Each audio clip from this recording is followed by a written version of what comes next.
എല്ലാ കൂട്ടുകാർക്കും പുതിയൊരു വീഡിയോയിലേക്ക് സ്വാഗതം.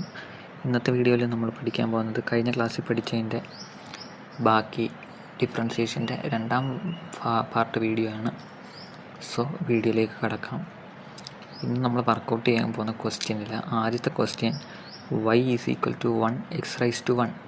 ഈ x⁻⁴ പകരം 1x എന്ന് എഴുതിയാലും കുഴപ്പമില്ല. സോ പ്രത്യേകിച്ചൊരു പവർ കണ്ടില്ലെങ്കിൽ അതിനർത്ഥം അവിടെ ഒരു 1 ഉണ്ടെന്നാണ്. സോ ഇവിടുത്തെ ക്വസ്റ്റ്യൻ ഒരു ഡിഫറൻസ് ഉണ്ട്.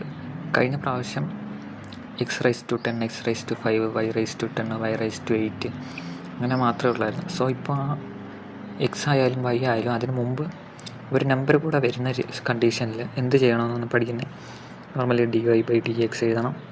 സോ ഈ എക്സ്ട്രാ ഉള്ള 1നെ പുറത്തെടുക്കണം. പുറത്തെടുത്ത് ഇനി പറയാൻ പോകുന്ന കാര്യമായിട്ട് ഇൻറ്റു ചെയ്യണം. സോ 1നെ പുറത്തെടുക്കണം.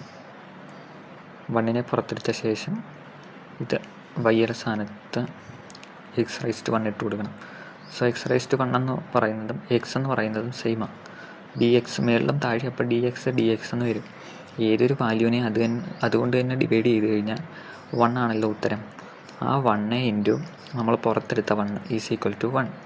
സോ ആൻസർ 1 എന്ന് കിട്ടി. അതല്ലെങ്കിൽ 1നെ പുറത്തെടുത്ത് ശേഷം നമ്മൾ നേരത്തെ പഠിച്ച പോലെ എക്സിൻ്റെ പവറിനെ ആദ്യം എഴുതി ശേഷം എക്സ് എഴുതി പിന്നെ എക്സിൻ്റെ പവറിൽ നിന്ന് 1 കുറയ്ക്കണം. എക്സിൻ്റെ പവർ 1 ആണ്. സോ 1 - 1 0, x⁻⁴ എന്ന് കിട്ടും. x⁻⁴ means 1. ഏതൊരു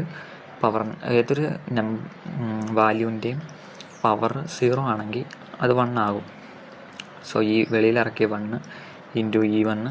സോ x⁻⁴ ആ 1 × 1 × 1. സോ ആൻസർ 0 എന്ന് കിട്ടി. ഇതിലേത് വേണേലും നിങ്ങൾക്ക് ചെയ്യാം. Next question y = x⁻1. നമ്മൾ നേരത്തെ പഠിച്ച പോലെ x⁻1ഉം എക്സും സെയിമാണ്. സോ ഒന്നെങ്കിൽ dx/dx 1 ആകും, അല്ലെങ്കിൽ ഈ 1നെ താത്രയ്ക്ക് എക്സ് എഴുതി 1 - 1 0 ആക്കി. സോ നേരത്തെ ഇവിടെ പറഞ്ഞതുപോലെ തന്നെ 1 × 1 1 ആയിട്ട് വരും. മറ്റൊരു ക്വസ്റ്റ്യൻ വൈയുടെ വാല്യൂ 5 എന്ന് മാത്രം തന്നേക്കുക. 5 എന്നോ അല്ലെങ്കിൽ ഏതെങ്കിലും ഒരു വാല്യൂ മാത്രം തന്നേക്കുക. എക്സ്, വൈ, സെഡ് അതൊന്നുമില്ല, ഒരു പവറോ ഒന്നുമില്ലെങ്കിൽ ചെയ്യേണ്ടത് വളരെ സിമ്പിളാണ്. വൈയുടെ വാല്യൂ അപ്ലൈ ചെയ്യുക dy/dx.